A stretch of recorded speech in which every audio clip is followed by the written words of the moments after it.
Hindi ko kasi alam kung bakit sinabi ni SP Soto na tingin namin mali yung direksyon, marami raw dissatisfied sa mga kasama namin. Sino kaya yung kasama namin dissatisfied? Baka si House Speaker Romualdez lang ang dissatisfied doon sa paraan ng aming pag-imbestiga. Sabi ko nga sa inyo, committee investigation is not police investigation.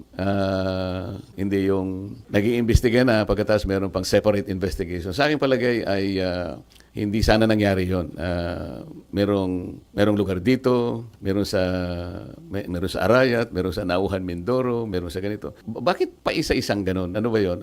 Meron ng Blue Ribbon Committee. Ba't kinakailangan magsagawa pa ng individual investigation ang bawat isa sa amin? Meron naman kaming Blue Ribbon. What does that suggest to you? Kasi sa House of Representatives na kung saan nagtagal ako, pagka yung isang subject matter tinitake up na sa committee, wala nang nagpe-privilege speech. At least sa House of Representatives. Sa Senate siguro, baka wala namang rules na gano'n. Pero sa tingin ko, kahit na walang rules dito, pagka tinitake up na sa Blue Ribbon Committee, I think the common decency requires na wala na dapat yun. Kasi parang nagpapaligsahan. Hindi maganda.